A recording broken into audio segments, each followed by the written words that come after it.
انما اموالکم واولادکم فتنہ۔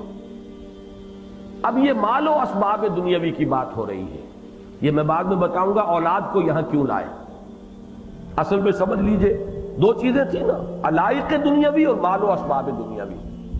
اصل میں اس آیت میں مال و اسباب دنیاوی مراد ہے۔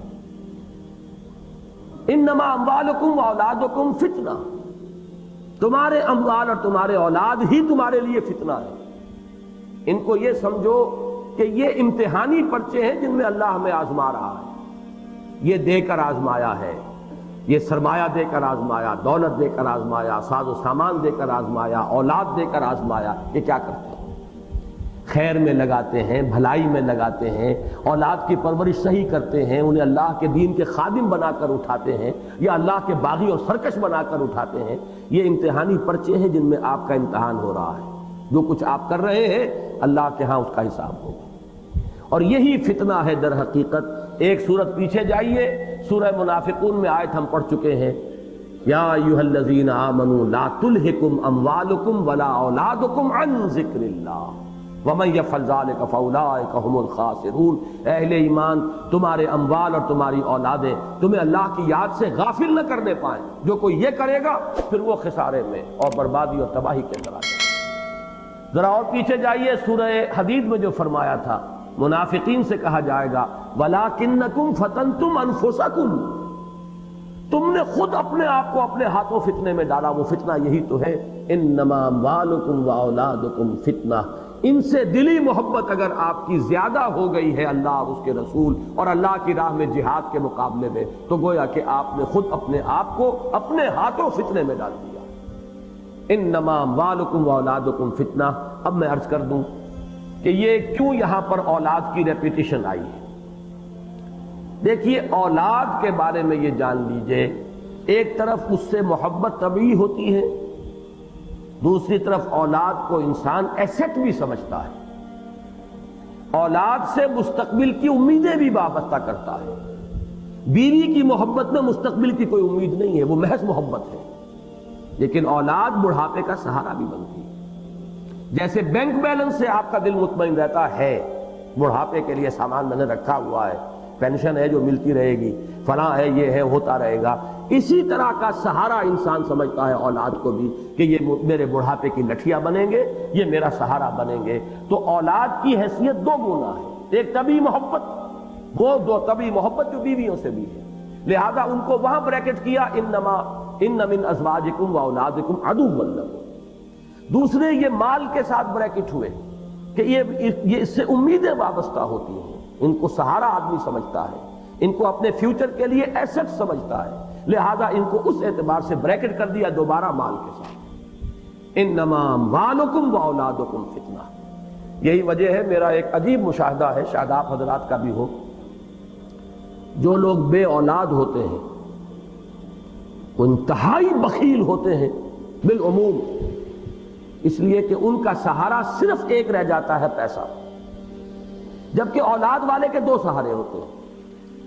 وہ رسک لے سکتا ہے، کوئی بات نہیں، میرے پاس مال نہیں ہوگا تو کوئی بات نہیں، اولاد ہے، میں نے اپنے آپ کو ان میں انویسٹ کیا تھا ایک وقت میں، وہ ریپے کریں گے۔ لیکن جہاں اولاد نہیں ہوتی، اکثر و بیشتر میں نے دیکھا انتہائی بخیل، پیسے سے انتہائی محبت کرنے والے، اس لیے کہ ان کے یہ دونوں سہارے جو ہیں وہ ایک میں آ کر چونکہ مرتکز ہو گئے، لہذا وہاں اس کی شدت بہت گہری ہے۔ انما اموالکم واولادکم فتنہ۔ اب دیکھیے یہاں ایک لفظ آیا ہے بڑا عجیب، واللہ عنہ اجر عظیم۔ اللہ ہی ہے جس کے پاس ہے بہت بڑا اجر۔ یہ اجر کیا ہے؟ وہ جو میں نے کہا تھا انویسٹمنٹ کا بدل۔ اولاد کو انسان ایک طرح کی انویسٹمنٹ بھی سمجھتا ہے، اور مال کو بھی وہ سمجھتا ہے سہارا۔ تو جیسے کہ ابھی میں نے آپ کو یہ جملہ سنایا اس برطانیہ کے اس بادشاہ کے اس وزیر کا، اگر میں نے اللہ کی خدمت کی ہوتی جیسے کہ میں نے بادشاہ کی خدمت کی ہے تو وہ مجھے میرے اس بڑھاپے میں ذلیل و خوار نہ کرتا۔ یہ اجر جو ہے، اللہ کے لیے محنت کرو گے، ایک پیسہ لگاؤ گے، ایک منٹ لگاؤ گے اللہ کے لیے، اس کا اجر و ثواب ہے، وہ ضائع ہونے والی شے نہیں۔ وہ اس ایٹرنل بینک میں جا کے ڈپازٹ ہو گیا ہے کہ جس کا کبھی دیوالا نکل ہی نہیں سکتا، جس کے اندر کوئی اندیشہ ہے ہی نہیں کہ کوئی نقصان آ جائے گا۔ جو لمحہ بھی لگا ہے، حاصل زندگی ہیں وہ لمحے جو تیری یاد میں گزرتے ہیں۔ وہ لمحہ جو اللہ کی یاد میں بسر ہوا، وہ ایک قطرہ کہ جو اللہ کی یاد میں آنکھ سے ٹپکا اور زمین میں جذب ہو گیا، وہ ایک قول جو اللہ کے راستے میں انسان نے کسی کو خیر کی طرف بلانے کے لیے وہ ایک کلمہ جو کہا ہے، ان میں سے ایک ایک چیز اب اٹرنل ہو گئی، وہ ابدی ہے، اس کا اجر اور ثواب محفوظ ہے۔ تم اولاد میں اپنے آپ کو انویسٹ کر رہے ہو سکتا ہے اولاد سعادت مند بھی ہو، لیکن وہ 100 میں 10% سے زیادہ کا چانس نہیں ہے کہ وہ بڑھاپے میں آپ کی دیکھ بھال بھی کرے۔ آج کے مغربی معاشرے میں تو اس کا امکان سرے سے ختم ہو چکا ہے۔ بوڑھے والدین ترستے ہیں اپنی اولاد کی شکل دیکھنے کو۔ اب ہمارے ہاں بھی ایسے ہو رہے ہیں، اولڈ ایج بینیفٹس ہوں اور سینئر سٹیزنز کے لیے کچھ سہولتیں ہوں، ان کے لیے ایسے اولڈ ہاؤسز بنا دیے جائیں جہاں انہیں ڈپازٹ کر دیا جائے تاکہ یہ بڈھے ہمارے سر کے اوپر سے ٹلیں، ہمارے عیش کے اندر مخل ہوتے ہیں، ہمارے اوپر روک ٹوک کرتے ہیں، بس ان کو وہاں رکھو، ٹیلی ویژن رکھ دو، یہ کھائیں پیئیں، اچھا بھلا کو نرس ہو دیکھے۔ ان میں جو حسرت پیدا ہوتی ہے کہ اب کرسمس کے تہوار کی صرف ایک ویلیو ان کے ہاں رہ گئی ہے کہ بوڑھے والدین کو توقع ہوتی ہے کہ اولاد کو دیکھنا نصیب ہو جائے گا کرسمس میں، اور وہ بھی نہیں ہوتی، پوری وہ بھی نہیں ہوتی۔ انتظار کر رہے ہوتے ہیں کرسمس کا کہ شاید اولاد کی جھلک دیکھنی نصیب ہو جائے۔ یہ ہے واللہ عندہ اجر عظیم۔